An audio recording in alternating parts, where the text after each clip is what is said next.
مهندس مصري قدر يحط بصمته على أهم مكانين مقدسين في العالم الإسلامي، وحرفيا قدر يغير التاريخ.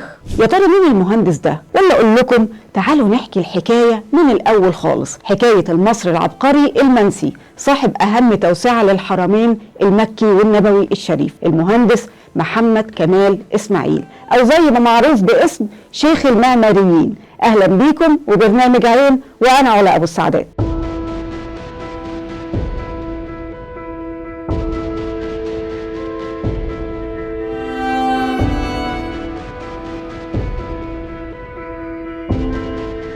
سنة 1908 وبالتحديد في محافظة الدقهلية اتولد محمد كمال إسماعيل. خلص تعليمه الابتدائي وعيلته كلها اتنقلت على اسكندرية، فطبعا جمال البحر والمعمار الأوروبي أثر كتير في نفسية محمد كمال إسماعيل. جريدة الأهرام قالت عليه صاحب متلازمة الأصغر والأول. طيب اشمعنى؟ لأنه كان أصغر واحد حصل على الثانوية العامة في مصر، وأصغر واحد دخل مدرسة الهندسة الملكية الأولى، واللي وقتها كان عدد الطلاب 7 طلاب بس، وكمان أصغر واحد اتخرج من الكلية. وبالرغم إنه الأصغر إلا إنه كان متفوق ويطلع دايما الأول. وقت دراسته بالكلية لفت نظر المدرسين الأجانب بموهبته وشطارته، ولما اتخرج كان أول واحد مرشح إنه يسافر بعثة لأوروبا علشان طبعا يكمل دراسته، وفعلا أخذ 3 شهادات دكتوراه في العمارة الإسلامية. فكانت شطارته سبب إنه يكون أول مهندس مصري يحل محل المهندسين الأجانب في مصر. في أواخر الثلاثينيات اتعين في مصلحة المباني الأميرية، وللعلم المصلحة دي هي المسؤولة عن بناء المصالح الحكومية في الوقت ده. وفي أواخر الأربعينيات اترقى وبقى مدير للمصلحة. وتظهر تاني متلازمة الأصغر، فهو كان أصغر من حصل على نيشان النيل ورتبة البكوية من الملك فاروق في أواخر الأربعينيات. محمد كمال إسماعيل كان عنده حس فني وموهبة حقيقي مش عادية وسابق عصره، والدليل على كده إن موهبته عاشت على مر الزمن. ناس كتير على فكرة معجبة بلمسته الفنية في المباني حتى لو ما يعرفوش مين الشخص صاحب اللمسة دي.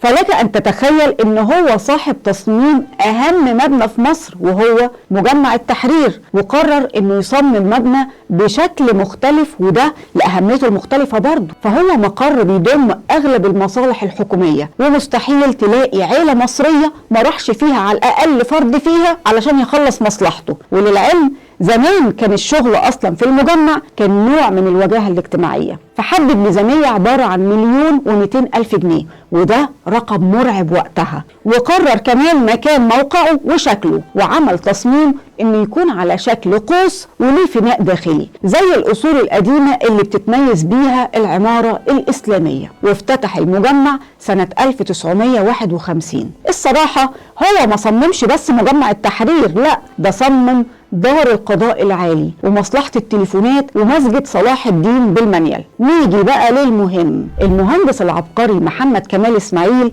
كان عنده شغف غير عادي بالعمارة الإسلامية، فألف موسوعة كاملة اسمها موسوعة مساجد مصر. الموسوعة دي اشتهرت في العالم كله واترجمت كمان لكذا لغة. كان نفسه وأمله يلاقي فرصة واحدة بس يطبق فيها اللي اتعلمه، وطبعا ربنا بيجبر بخاطر المخلصين. المفاجأة ان الموسوعة دي كانت في البلاط الملكي السعودي، والملك فهد بن عبد العزيز أعجب جدا بيها وأصدر قرار ان المهندس المصري محمد كمال إسماعيل هيكون مسؤول عن إعادة إعمار وتوسعة الحرم النبوي والمكي. فطبعا مهمة خطيرة وعظيمة ومش سهلة أبدا. حتى كان في لقاء وحيد ونادر كده للمهندس العظيم محمد إسماعيل قال: لا يجرؤ رجل ذو قلب على الاقتراب من مشروع من هذا النوع، واشتغل بهمة في المشروع الخطير ده. أول حاجة كانت بتشغله قبل توسعة المساحات إن لازم يكون المكان بيتغذى بالهواء والنور الطبيعي، وقرر كمان إنه يطبق في المكان أفكار المساجد القديمة، وهي فكرة الحوش. فاخترع القباب المتحركة والمظلات الأوتوماتيكية اللي قايمة على أعمدة عالية علشان تحمي المصلين في الحوش أو الصحن.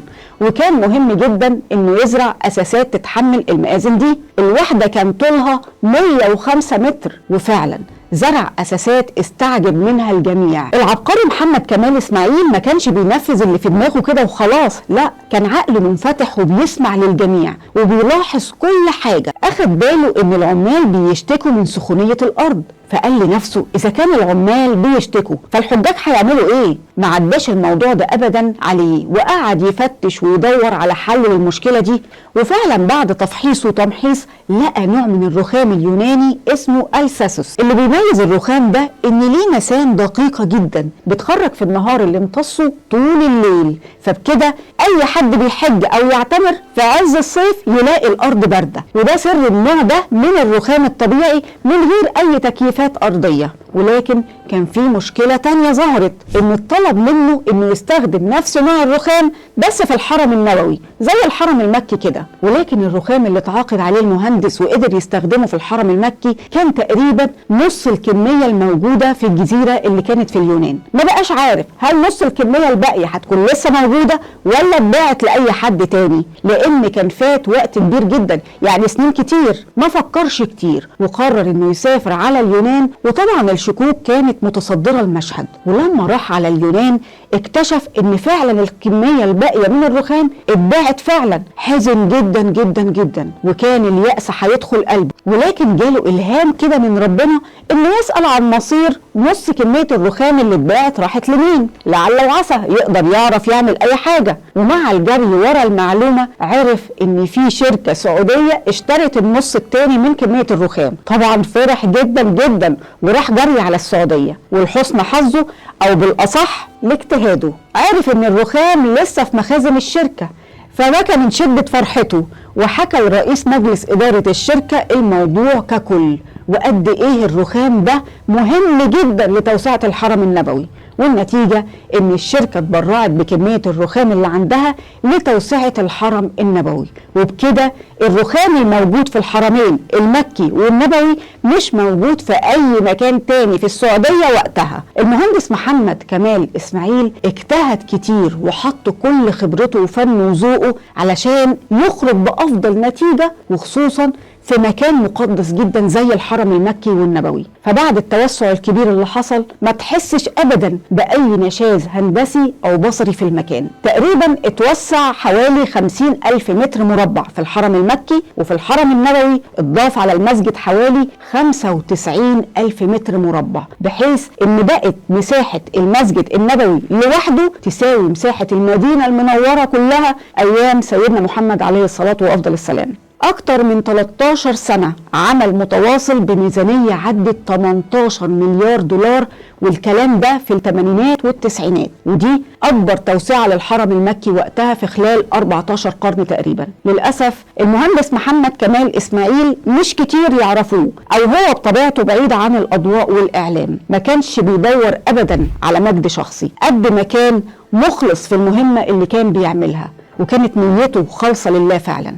حتى رفض ياخد أجر عن عمله ده وإنجازه العظيم في الأماكن المقدسة، بالرغم من محاولات الملك فهد وشركة بن لادن معاه وقتها، لكن هو كان رافض جدا. وقتها نسي الجواز وما كانش من أولوياته خالص، بس قرر يتجوز وهو في 40 من عمره، وأنجب ولد واحد ورحلت زوجته وحزن عليها جدا جدا. بعديها حس بالوحدة وهو في 80 من عمره شوية، وأغلب أصحابه اتوفوا، ففرض على نفسه عزلة اختيارية لغاية ما توفى وهو عنده 99 سنة في 2 أغسطس سنة 2008. الله يرحم شيخ المعماريين المهندس الدكتور محمد كمال إسماعيل. الله يرحم كل من خدم البشرية في كل زمان ومكان. كنت معاكم علا أبو السعدات وبرنامج عين.